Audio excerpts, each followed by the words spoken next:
And in today's video, we're going to be covering what I term the shadow peak, which is an interesting take on what Eddie Fector was simulating in his original peak. And it looks like this. I'm going to go across the cards like this, and you just tell me when to stop whenever you like. So, sounds good. We're going to make it absolutely fair so we can do this. So, I'm going to go across. I'm not going to look at my monitor nor at the camera. I'm just going to look this way so the audience can tell me when to stop whenever they like. They say stop here. I can show it to the audience. Okay. Hopefully you can see and memorize the card. Yes. Okay. Lost inside the pack. Hopelessly lost. And in just one shuffle, I can be able to ascertain that the chosen card to do whatever I want is the 7 of diamonds in this case. No force needed. So that is what we'll be covering today, and I'm excited. Like and subscribe, by the way. Hope you enjoyed the performance. To go into the shadow peak, first I want to go into the credits on this. Originally I saw it as merely a ruse to get into the regular peak described in the Magic of Eddie Fector book. So they would say, I'm going to go across the cards like this. You just tell them to stop whenever you like. And then when they actually did it, they actually did a normal peak style. So kind of a rusey thing. And I kind of like the idea of being able to just do it like this and seems so fair.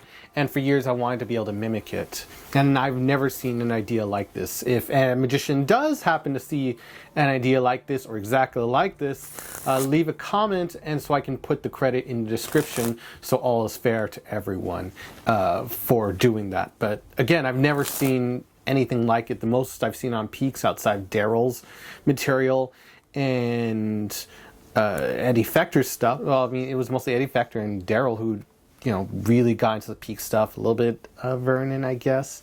Not too much, but it's just a really cool, unique concept. So with that out of the way, let's jump into it. You begin with just a borrowed shuffled pack, and you can shuffle it as much as you want.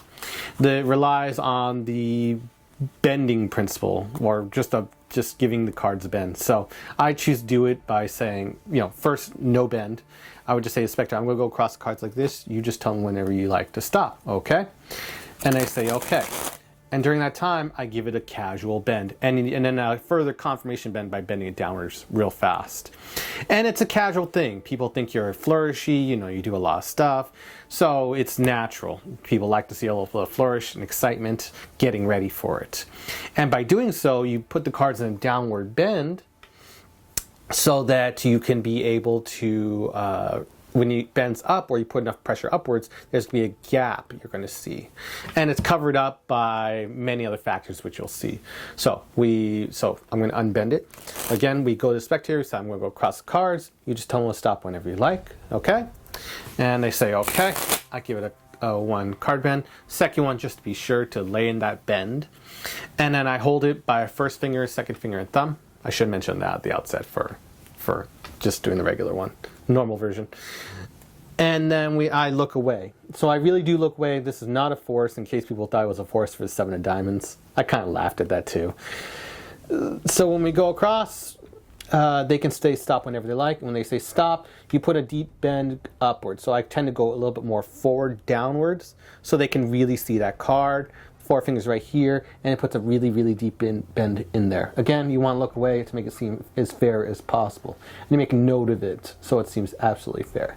So they note it, whatever the card is. I have no idea what it is, but we're just going to go with it. Hopefully I get it right. But again, it's pretty secure because of this bend. Hopefully you can see it on the monitor. You can see this gap. Yeah, I see it right there, the gap. I don't see the card, but I see the gap right here.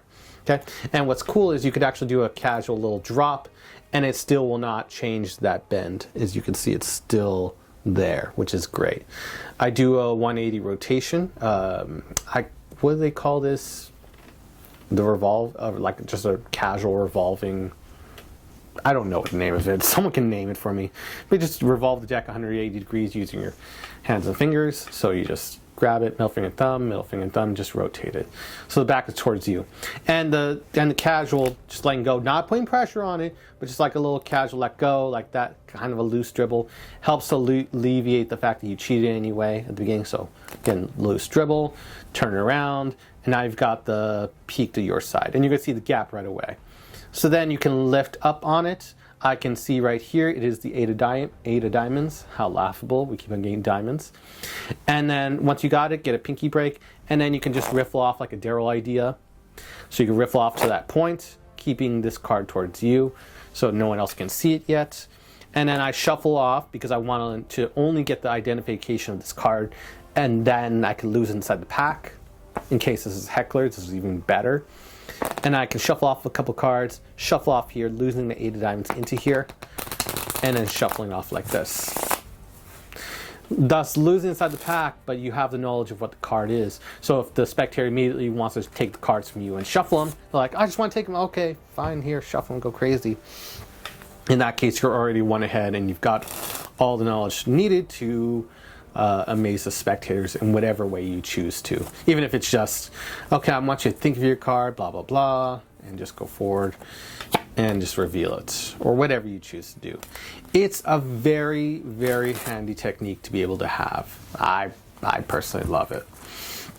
And so again, we'll go over the technique again.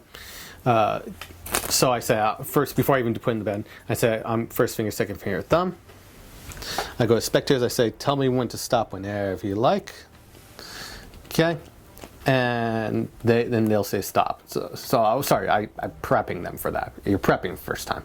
And I do a card spring, make sure I put the bend in. And then I say, okay, for real, I'm going to look away, make note of it, because that's important. They say stop. You stop there, you show the card. Hopefully I'm in frame. Hopefully, I can't tell if I'm fully in frame, but let's just say right there for that card. Okay, you can lose it right there. You can dribble because the break will otherwise be obvious. Do a loose dribble. I turn over, hopelessly lost inside the pack. You get this open gesture that it seems fair. And then when I come to, I can immediately get to the break. I riffle shuffle off, and I lose the card inside the pack as I shuffle it. And I can hand out the spectator being shuffled. But again, I would know that it's the four of clubs. So it's a very, very, very clever technique, using the idea of bending the cards back and forth and using it to your advantage to be able to get ahead. And again, you can actually use it. You can actually, instead of just shuffling it off, you can get a peek on it and then control to whatever position you want, palm it off, do whatever you like at that point. The choice is yours, besides stealing. But in the end, it's a really clever tool I want every magician to have for crazy spectators, stuff of that nature, and an alternative to just doing the peaks. And then, getting the peak from there. I just want to offer that other way. And I just think it looks really cool just to be able to do it this way. It's just a unique way I've never really seen before.